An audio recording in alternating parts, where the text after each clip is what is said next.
శ్రీ గురుభ్యో నమః. అందరికీ నమస్కారం. See, in this video, let us examine what is false ego as revealed by a master. See, one disciple has asked this question: Master, how to catch the ego trap? In fact, one asked as to which is the most powerful vikara out of the 8 afflictions was what are the ahankara, mamakara, kama, krodha, mada, matsarya, asuya, dvesha, etc.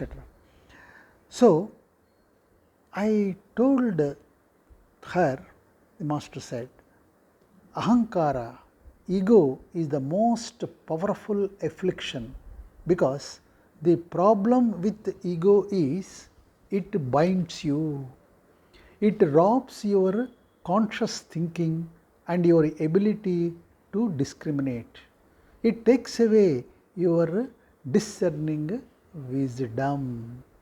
But ego is also very much necessary, as it is part of your individual existence.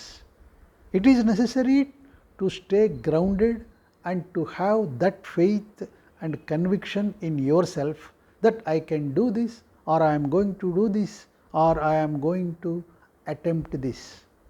From that perspective, ego is necessary and ego is important, said the master. Now, is this a trap? Master continued. I think you know there is a common term used as false ego. The difference between ego as in existence and ego as in false ego is quite fundamental and is as follows, said the master. Ego realizes that there is something separating you from the divine truth, that between your soul and the supreme soul there is some kind of a division. Somewhere,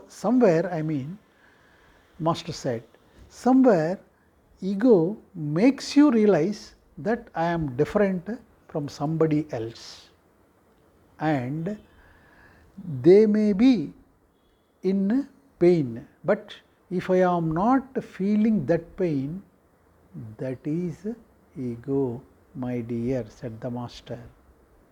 I still have not realized the interconnectedness and interdependent nature of everything there is. In false ego, you think I am very superior. Ego also feels I am right, but false ego feels only I am right. Ego would still leave room for two truths to exist, and that is the reason why ego can be in conflict with other opposing viewpoints. But false ego is never in conflict. It is always at war. False ego is so convinced about its own superior existence that is out there to annihilate and decimate any other opposing force. Now, how to avoid this trap? This ego trap. Master continued. I think reflecting on the impermanent nature of this world, reflecting on our own humble beginnings and times when we were calling out to God or to that supreme power, and something helped us, will help us to realize that we too are a seeker, we too are a beggar. And I think there is this very famous story I would like to share. In fact, it actually happened apparently. So, Akbar was once going incognito at night, and somehow the word got out, and some people who meant him harm started chasing him.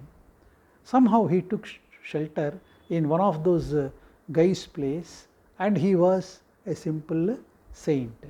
So, in the morning when he was leaving, he gave him his ring. He said, "Bring this to the palace and you will be amply rewarded." He said, "I am Akbar," and the Sufi saint thought, okay, it is not a bad deal, maybe one day I will go to the palace. And he went to the palace one day. He was stopped at the gate. He showed the ring and he was led through and through, and he was asked to wait in a private chamber. And he said, "Where is Akbar?" I mean, some time has passed. So he is inquiring, "Where is Akbar? Where is the king? He has told me, you come any time and I will see you. And I have come, but he is not seeing me." And they said, "Look, he is doing ibadat. He is doing his prayers." Praying to whom?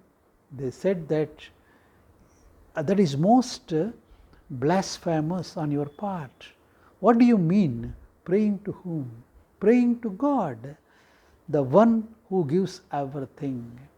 And the saint goes, "Keep this ring, I am going." "But you don't want to meet him," they said. And he said, "He is also begging from somebody else. I will also beg from the same entity. I don't need a king to give me the riches of the world, nor do I seek any." So, one way to break chains of the ego, because it is actually like that, it has really chained an individual's false ego. It takes away your freedom, even though you are thinking, "I am free."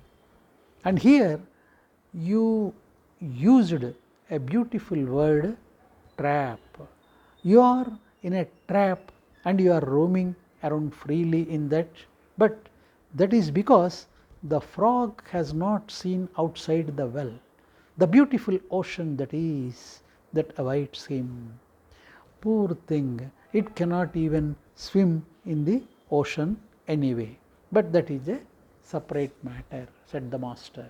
So, one way to break that trap is, to break that ego trap is to realize, to reflect on the impermanent nature of the world, and to realize that you are a part of the Supreme Soul, and that right now through this flute that Krishna is creating a beautiful music, but nobody is to say when a crack will appear in the bamboo and it would no longer produce that melodious sound, when it would cease to be a flute, said the master. So, that reflection helps on going beyond the shackles of ego, or as sage Ramana would say, reflecting on who am I, constant that, okay, I am feeling this thing. See, I am feeling bad or I am feeling good, I am feeling euphoric or I am feeling down, but who is me? Who is that person who is feeling those things? And the deep contemplation would lead you to some remarkable way of looking at life. And I shared with you when when one day during the intense spiritual practices or of mine, when I would be sitting in that particular posture and my body, my knees would be under excruciating stabbing pain. So, at that time I would ask myself, who in me is feeling this pain? Is it the body? If it is body, and then if it was administered with anesthesia, would this body still feel the pain? So, it is not just the body or the body only or the body at all. It is something else, and what that thing is, reflecting on that nature will help you. When you reflect on that, nature will help you, said the master.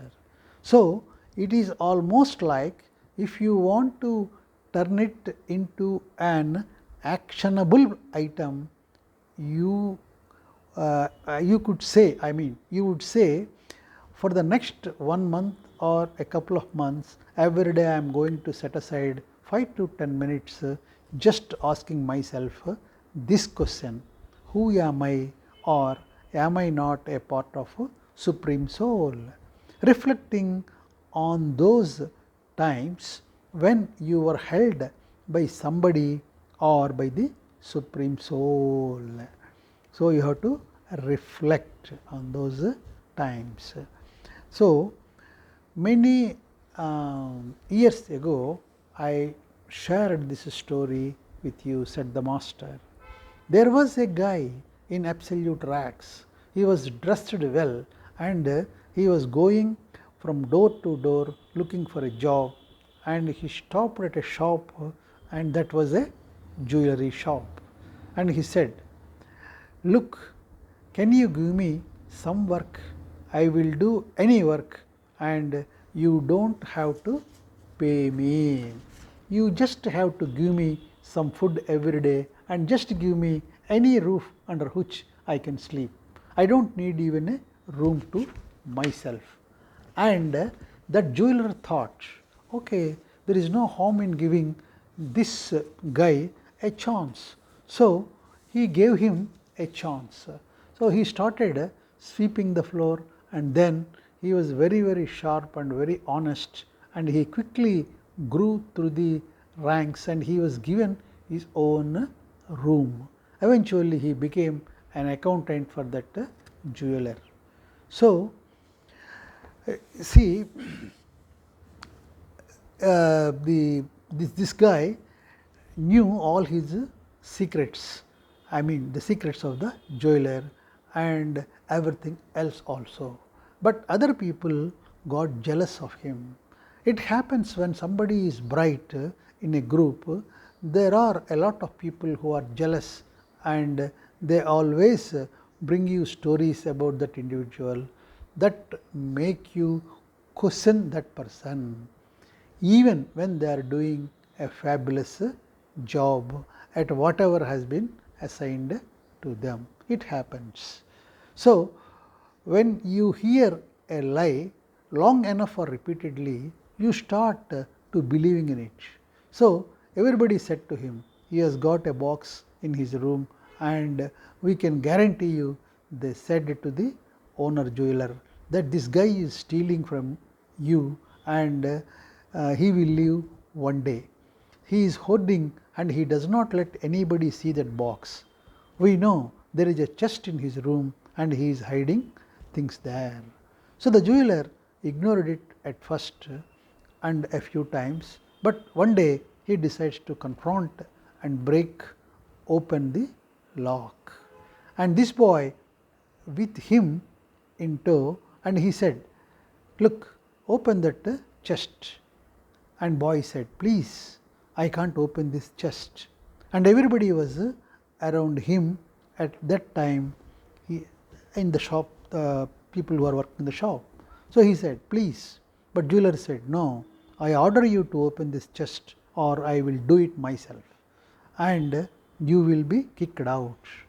At this, The boy opened the chest, I mean the box, and in the box all it had was tattered shoes and clothes. The jeweler startled, checks the box, everything is empty. Why would you store something like this? I was told you are storing my jewelry and money in it. You are stealing. Boy said, you are my owner. You gave me food, shelter when I had nothing. So I look at this box, I open this box every day before going to the bed, and I don't forget to from where I actually came and belonged at one time. So this keeps me grounded. This keeps me and this reminds me every day that this was my truth. This was my reality before you decided to take me on and help me, and so I can always remain loyal to you. So I may always remain truthful to you. So reflecting on our own past, unless it was a glorious past and now it is in this, I mean now it is in this context. See, otherwise even that actually, I mean even that reflecting on the past actually is a good blow to one's ego, said the master. So it helps us then to remember where we actually belong. What is our truth? What is our reality? Because it is so easy to forget that once you are rolling in money, once you see a glimpse of the material opulence of this world, it is so easy. It is not just so easy, it is almost given. You will feel so invincible, so powerful, as if you have done everything. You have, but not everything, said the master. And a lot of things had to be in place at the right time for you to be where you are today. Even if you become very successful and wealthy, and it is always moving. My dear, today you may have some kind of $1,000. Tomorrow you will have $10,000 or minus only $0. Nobody knows. But if your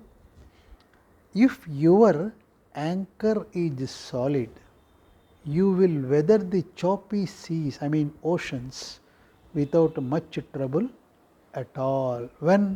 If your anchor is solid. So you will feel a little seasick. You will throw up a few times, but you won't end up at an inappropriate place or inappropriate state, not befitting you, my dear. That anchor is your creator. That anchor is all merciful God. Thank you all.